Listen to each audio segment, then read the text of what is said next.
Politics and Ivy got tales to share. Life in general, we go everywhere. From politics to soul repair. Tune in now, we got time to spare. All right, get ready because we're going deep on the Kybalion today. Oh, cool. Yeah, and we're going right to the source using excerpts from the audiobook. That's good. We're going to be unpacking some of those, age-old secrets of Hermetic philosophy. Okay. It's your chance to decode some ancient wisdom. Right on. And maybe even see the universe a little differently. Yeah. Have you ever thought about, how much everything changes? I mean, everything around us is constantly in flux. Yeah, it's true. What if I told you there's an underlying reality beneath all that change? That's where the Kybalion kicks off with the very first concept, the all. Yeah, that's a pretty, it's a heady idea. It is. The all is this ultimate fundamental reality behind everything in existence. Right. You can think of it like the source code of the universe, that infinite, eternal force behind it all. So if we can't even wrap our heads around infinity, how can we possibly understand the all? Well, I mean, we can't fully grasp it, that's for sure. Yeah. But the Kybalion says we can still use logic to explore its characteristics. Okay. Think about it.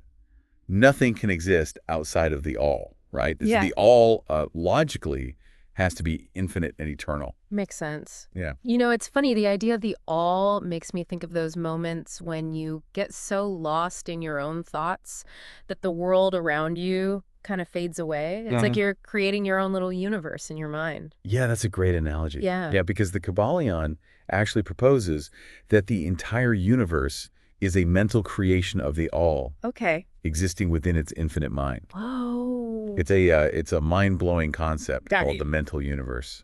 So you're saying the universe is basically a giant thought. Yeah. Does that mean it isn't real?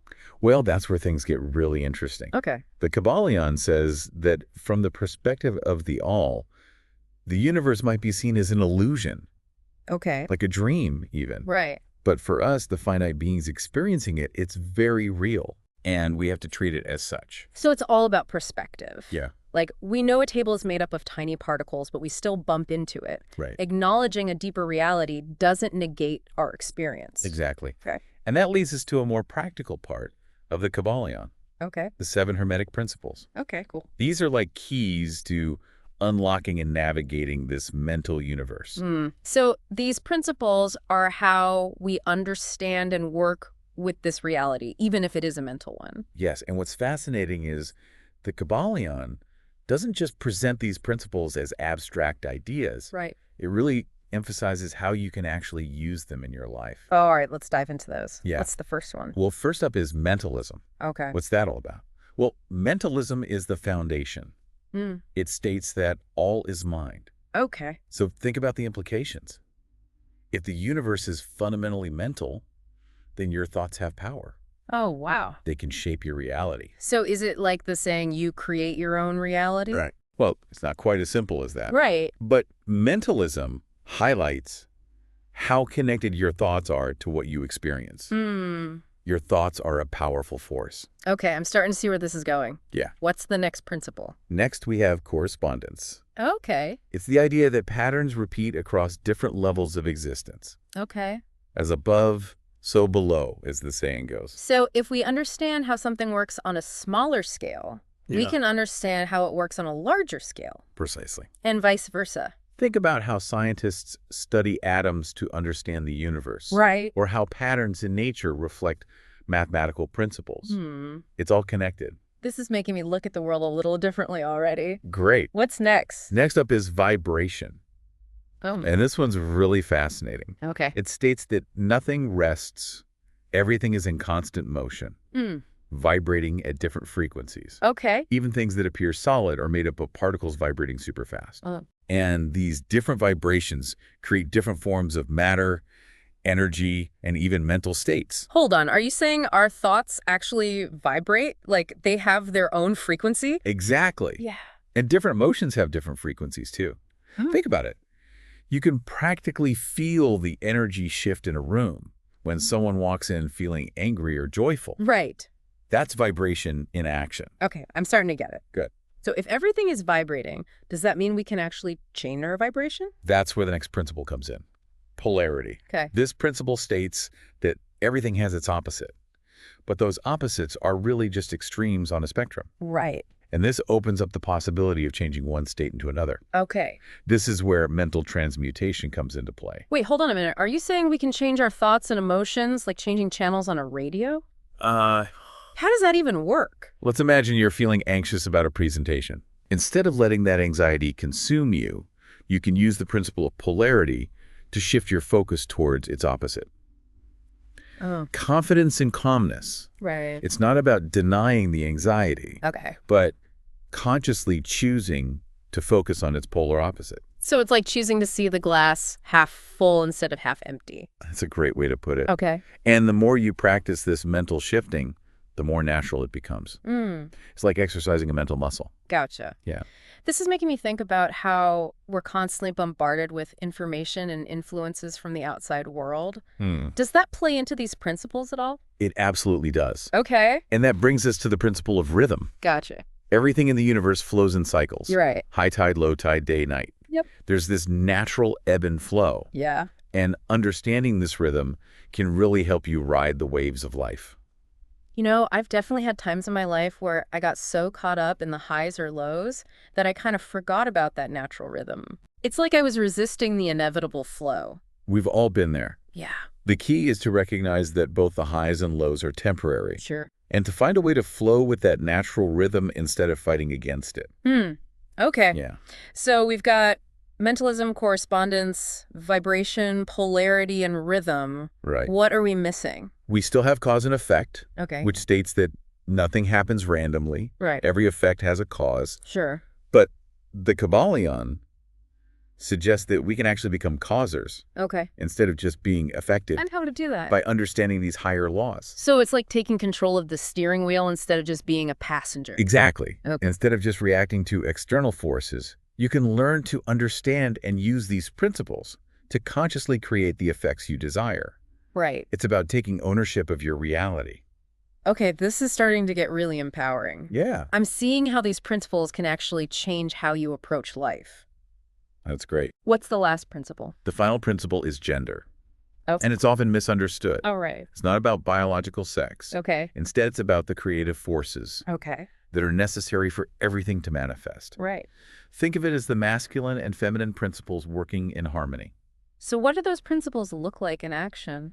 Well, the Kybalion suggests that the masculine principle is about willpower, active thought, the projection of ideas, Okay. while the feminine principle is about receptivity, intuition, and nurturing those ideas into reality. Right. I imagine the masculine as the seed and the feminine as the fertile ground where the seed can grow. That's a beautiful analogy. Yeah, So you're saying we need both of these principles working together for anything to be created. precisely. Wow. This is giving me a lot to think about. Yeah, It seems like there's so much more to reality than we realize. it's true. Where do we go from here? Well, the Kybalion isn't just about understanding these principles. Right. It's about putting them into practice, Okay.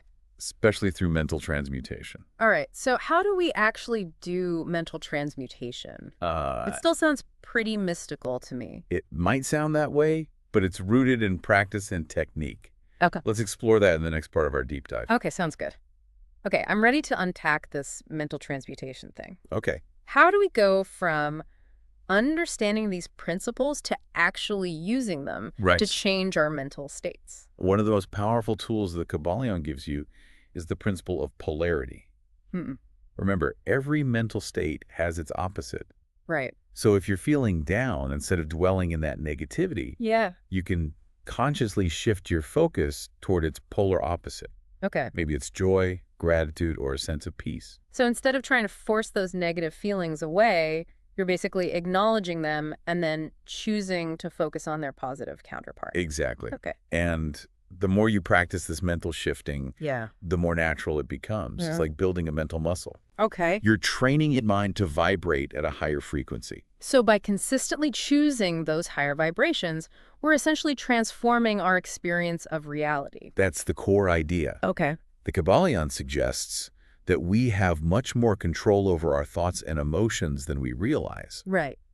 And those choices directly impact our experience of reality. Okay, I'm seeing how powerful this can be. Yeah. But it makes me wonder, if we're all connected in this mental universe, are we constantly being influenced by the thoughts and emotions of others? That's a great question. Yeah. And it's something that Kybalion addresses directly. Okay. It suggests that many people are heavily influenced by the thoughts and wills of others simply because they're not fully aware of their own I, Okay. that center of willpower and conscious direction. So they're being swept along by the current, so to speak, instead of charting their own course. Exactly. Gotcha. They become susceptible to suggestions, societal pressures, even the dominant emotions of the people around them. So how do we break free from that and become more conscious creators of our reality? That's where mental transmutation comes in. Yeah. Again, Okay. by developing self-awareness and strengthening that I within you, Yeah. you become less susceptible to those outside influences. Oh, okay. You gain more control over your thoughts, your emotions, and ultimately your actions. So it's like reclaiming your mental sovereignty, becoming the captain of your own ship. That's a great analogy. Okay. And by mastering your inner world, Yeah. you can then more effectively influence your outer world. Remember the principle of correspondence. Right. As above, so below. If you can create change within, it ripples outward. This is giving me a whole new perspective on things like telepathy and suggestion. If we're all connected in this mental universe, is that how those things work? The Kybalion suggests that these phenomena operate through the interplay of the masculine and feminine principles. Right. That dynamic of projection and reception. Remember how the masculine principle projects while the feminine receives? Yes, it's like the masculine is sending out a signal and the feminine is tuned in to receive it. Exactly. Okay. So in telepathy, one person's masculine principle might project a thought or feeling, Yeah. and another person's feminine principle picks it up. Okay. It's like a mental radio transmission. And in suggestion or hypnotism, it's a similar process. Yeah. The person giving the suggestion is projecting their will, and the recipient's receptive feminine principle is taking it in. Right. It's a little unsettling when you think about it. It can be. Yeah. It really highlights the importance of mental discipline and self-awareness. Sure. The more you understand these principles, Yeah. the more aware you become of your own mental and emotional states. You can start to recognize those subtle influences you might be unconsciously picking up from your environment. So it's like we need to develop a mental immune system. That's a great way to put it. And mental transmutation is one of the key tools for building that mental resilience. Right. By consciously choosing your thoughts and emotions, Yeah. you create a more positive and empowering inner environment. Right. You're less likely to be swayed by negativity or limiting beliefs. Okay, so we know that mental transmutation is this powerful tool for change, Yeah. but how do we actually do it? Are there any specific techniques? Absolutely. Okay. One of the most effective techniques is visualization. Okay. It's about consciously creating a mental picture of the state you want to achieve, whether it's calmness, confidence, or anything else. Okay. The key is to make that image as vivid and emotionally charged as possible. Right. You're basically imprinting that image on your subconscious mind. So it's like creating a mental blueprint for the reality you want to manifest. That's a great way to think about it. Okay. Another powerful technique is affirmation. Okay. This involves repeating positive statements that align with your desired state. You're essentially reprogramming your subconscious mind with these positive affirmations. So if you want to overcome a fear of public speaking, you might repeat affirmations like, I am a confident and engaging speaker. Exactly. Okay. The key is to choose affirmations that resonate with you personally Right. and to repeat them consistently. Okay. Ideally, while visualizing yourself embodying those qualities, Right. you're using both the masculine and feminine principles, Right. projecting the desired state, Right. and creating a receptive space for it to take root. And by practicing these techniques, we're essentially retraining our minds to vibrate at a higher frequency. That's right. We're shifting our energy from fear to confidence, from negativity to positivity. It's about consciously choosing the thoughts and emotions you want to cultivate, Right. rather than letting your mind run on autopilot, Yeah. influenced by whatever's happening around you. This is making so much sense. Good. But I imagine it takes time and effort to really master these techniques. Mental transmutation isn't a quick fix. Yeah. It's an ongoing process of self-awareness, discipline, and conscious choice. Sure. But the rewards are worth the effort. Hmm. You're essentially taking control of your inner world. Okay. And that's a powerful thing. We've talked a lot about the power of thoughts and emotions, Right. but what about our actions in the physical world? Mhm. How does that fit into all of this? That's a great question. Yeah. And the Kybalion addresses it directly. Okay. While it emphasizes the primary role of the mind, Right. it also recognizes that action is essential Okay. for bringing your mental creations into physical form. So it's not enough to just think positive thoughts. Right. We also need to take action aligned with those thoughts. Exactly. Okay. Think of it as a partnership between mind and matter. Right. Your thoughts and emotions create the blueprint, but your actions provide the energy and momentum to bring that blueprint to life. It's like that saying, vision without action is just a daydream. That's a great analogy. It's about aligning your thoughts, emotions, and actions to create the reality you desire. Okay. You're not just a passive observer. Right. You're an active participant in shaping your reality. This is really starting to paint a more complete picture of how these Hermetic principles work. Yeah. It's not just about esoteric concepts. Right. It's about practical tools for shaping both your inner and outer world. And the beauty of these teachings is that they're timeless. Hmm. Even though the Kybalion was written over a century ago, Right. the principles it outlines are just as relevant and applicable today as they were back then. You know, it's funny. We've been talking about the mental universe and mental transmutation. Right. But it's making me think about the physical universe as well. Okay. Are those two realities completely separate? Or is there some kind of connection between them? That's an insightful question. Yeah. And it leads us to another fascinating concept from the Kybalion, Okay. the idea of planes of existence. Okay, this sounds intriguing. What are planes of existence? The Kybalion suggests that reality isn't just a single, solid thing. Instead, it's made up of a series of interpenetrating planes, Okay. each with its own unique vibrational frequency and level of consciousness. So it's like there are layers of reality, all vibrating at different frequencies. Yeah. Kind of like how a radio can tune into different frequencies to access different stations. That's a great analogy. Cool. Even though those radio waves are all around us, Right. we need the right receiver to tune in to a specific frequency. Okay. It's the same with these planes of existence. And how does this connect to the principles we've been discussing? Well, the Kybalion describes three main planes: Okay. the physical, the mental, and the spiritual. Right. And these planes relate directly to the principle of vibration. The physical plane is the densest, with the slowest vibration. Okay. It's the reality we perceive with our senses. Okay. Then there's the mental plane, Right. where our thoughts and emotions reside, vibrating at a higher frequency. And finally, there's the spiritual plane, Okay. the most subtle and highest vibrating plane, Wow. a realm of pure consciousness.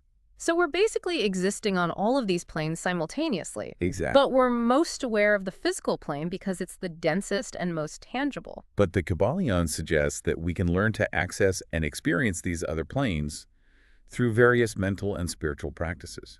Wow, this opens up a whole new world of possibilities. It does. It makes you wonder about things like out-of-body experiences or near-death experiences. Right. Could those be glimpses into these other planes of existence? That's a fascinating question. Yeah, And while the Kybalion doesn't delve into specific paranormal phenomena, right. it does suggest that there are realms beyond our ordinary perception Okay. that we can access through heightened states of consciousness. So it's like there's so much more to reality than what we can see and touch. Yeah. We're just scratching the surface. That's the spirit of the Kybalion. It invites you to explore these deeper dimensions of reality. Yeah. And to understand that your potential is far greater than you might have imagined. It's about recognizing that you are not just a physical being, Right. but a mental and spiritual being as well. This deep dive is already blowing my mind wide open. Yes. I'm definitely going to be researching more about these planes and how we can connect with them. Yeah. But before we go too far down that rabbit hole, Yeah. let's bring it back to practical application. Right. What are some key takeaways from the Kybalion that you think are most important for our listeners to understand? One of the most important takeaways is that you are not just a passive recipient of reality. You are a co-creator. Okay. Your thoughts, emotions, and actions all play a role in shaping your experience. Right. And by understanding and applying the Hermetic principles, Yeah. you can become a more conscious and deliberate creator of your own life. So it's about taking ownership of our reality and realizing that we have the power to change it. Exactly. Okay. And it's about understanding that change starts from within. If you want to see a different world, Yeah. you have to start by changing your inner world. I love that. Yeah. It's empowering to think that we have so much more control than we realize. It is. Yeah. And remember, this is just the beginning of the journey. The Kybalion is a book to be revisited and contemplated. Right. Its principles are meant to be experimented with and applied in your daily life. Yeah. It's an invitation to embark on a lifelong journey of self-discovery and transformation. As we've been exploring these concepts from the Kybalion, one thing that keeps coming back to me is the emphasis on not just understanding these principles, but actually putting them into practice in our lives. It's true. The Kybalion isn't just a book of theory. Right. It's really a guidebook for living a more conscious and fulfilling life. It's like having a toolbox full of amazing tools, but never actually using them to build anything. Yeah. So how do we bridge that gap? How do we go from simply knowing about these principles to actually living them? Well, the Kybalion encourages you to approach this as an ongoing experiment, like a journey of self-discovery. It's about taking these principles and consciously applying them to your everyday challenges and opportunities. So, for example, if you're struggling with a negative emotion like anger, Right. how could you use the principle of polarity to transform that anger into something more constructive? Well, instead of suppressing or denying that anger, you could use polarity to consciously shift your focus and energy toward its opposite. Right. Maybe it's compassion, understanding, or even a sense of peace. Remember, those opposites exist on a spectrum. Yeah. And you have the power to choose where you focus your attention. It's like choosing to see the glass half full instead of half empty. Exactly. But I imagine this takes practice. It does. It's not like you can just flip a switch and instantly transform your emotions, right? You're absolutely right. It's like learning any new skill. Yeah. It takes time, patience, and consistent effort. Yeah. The more you practice mental transmutation, the better you become at consciously directing your mental and emotional states. Okay, so it's a process. It is. But the payoff is that you gain mastery over your inner world. Exactly. And if the universe is truly mental, as the Kybalion suggests, mastering your inner world is the key to shaping your outer world. Precisely. It all comes back to that principle of correspondence. Right. As above, so below. Exactly. This deep dive has really opened my eyes to the power of our thoughts Good. and the interconnectedness of everything in the mental universe. It's true. But it also raises some big questions for me. Okay. Like, if the universe is mental, Yeah. does that mean we're all just thoughts in the mind of the all?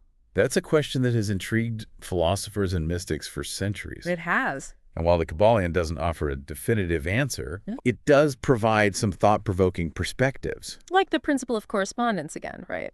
If the all creates through thought, then maybe we as reflections of the all also have that creative power within us. Exactly. And that's why mental transmutation is so important.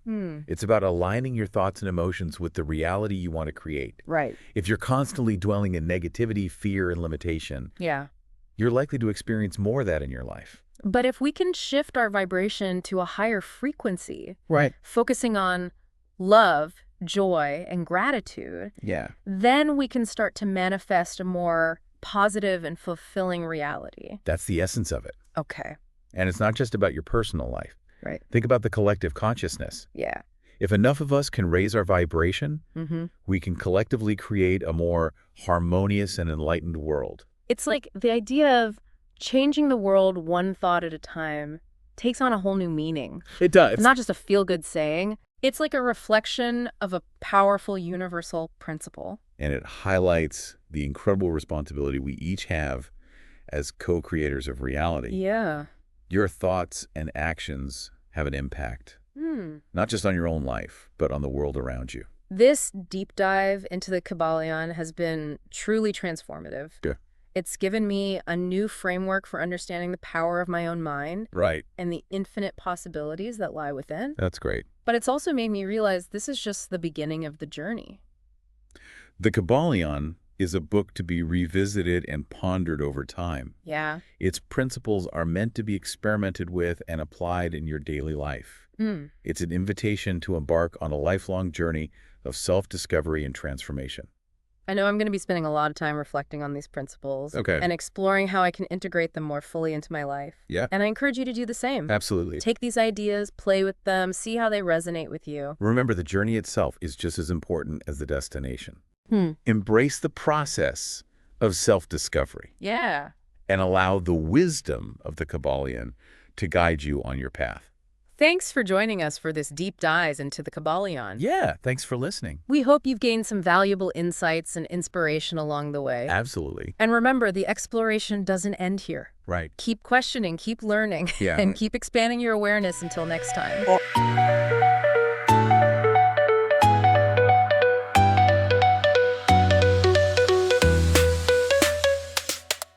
Alex and Ivy got tales to share.